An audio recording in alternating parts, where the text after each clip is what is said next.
ध्यान बड़ा गहरा विषय है। आपके शरीर के अंदर जो ऊर्जाएं प्राप्त होती हैं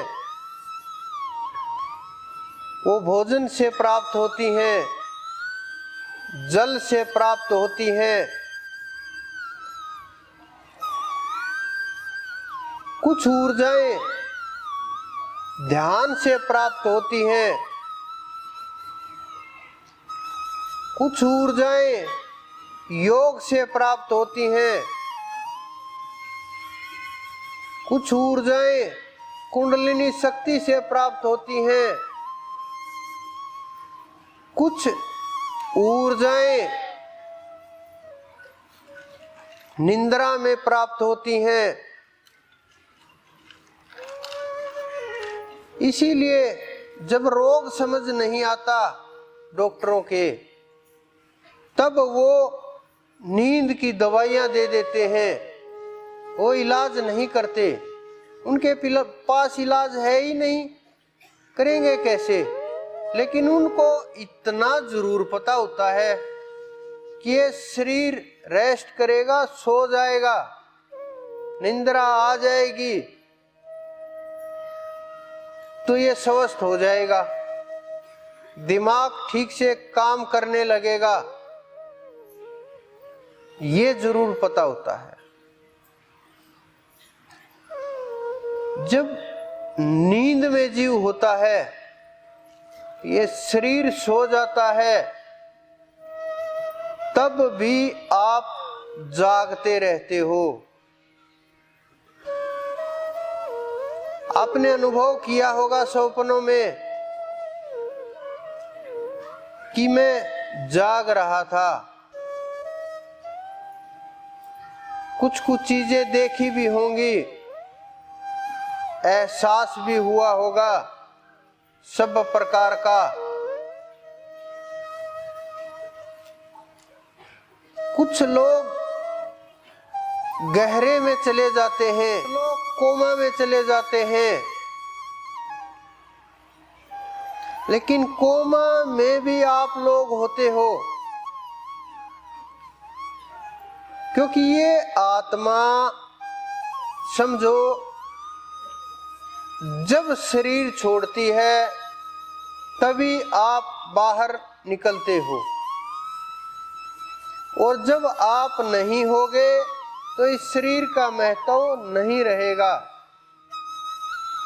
कोई भी महत्व नहीं रहेगा। ना ये आंख देख पाएगी, ना कान सुन पाएंगे, न आवाज निकल पाएगी, और शरीर एक एक करके तत्व छोड़ देगा, पांचों तत्व। आकाश जिन्होंने पूरे शरीर को संभाल करके रखा है वो भी छोड़ देगा, सब तत्व अपने आप क्रिया करके निकल जाएंगे। लेकिन जब तक आप इस शरीर के अंदर हो, आप अपने आप को ही नहीं जान पा रहे, आप अपनी ताकत को भूल गए हो,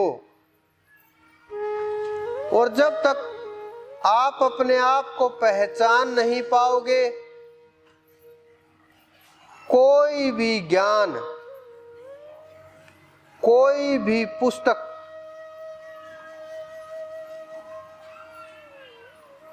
कोई भी शब्द आपको उस मार्ग पर नहीं चला सकता और वहां तक ले करके नहीं जा सकता। आजकल तो पूजा की विधियां ही बदल गई। पहले लोग यज्ञों के द्वारा साधना करते थे, ध्यान के द्वारा, योग के द्वारा साधना करते थे, लेकिन मैं आज की ही बताता हूं आपको।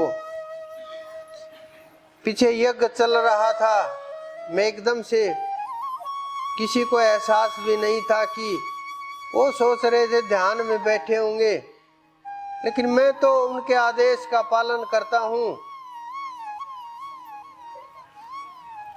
उनका आदेश आया और हम उठ करके चले गए। यज्ञ शुरू हुआ।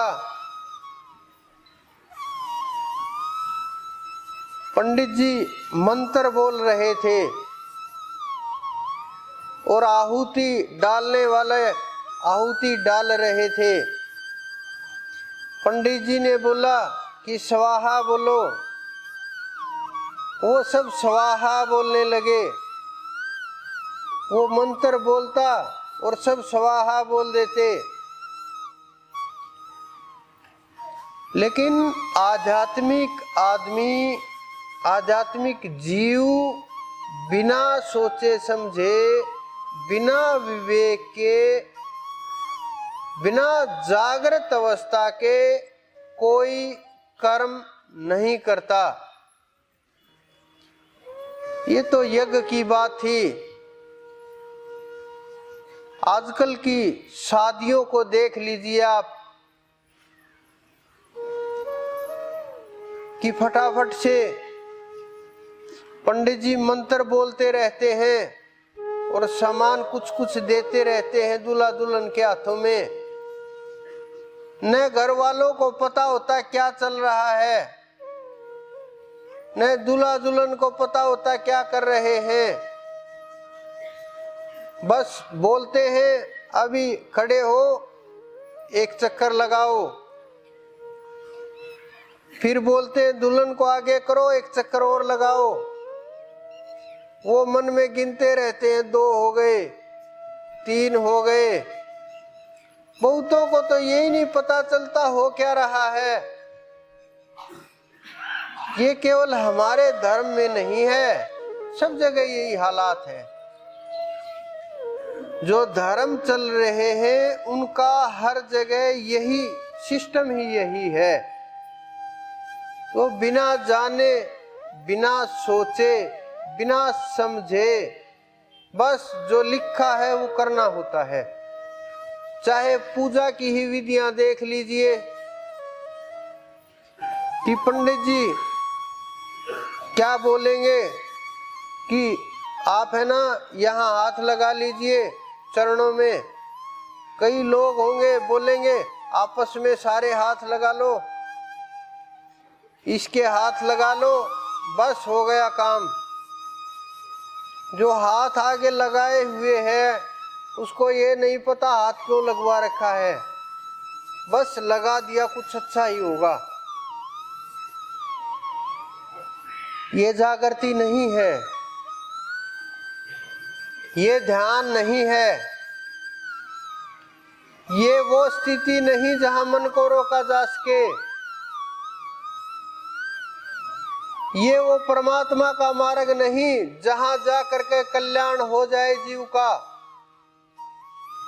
जहां जीव जाग करके ब्रह्म हो जाए और लौट करके वापस ना आए। ये वो स्थिति नहीं है।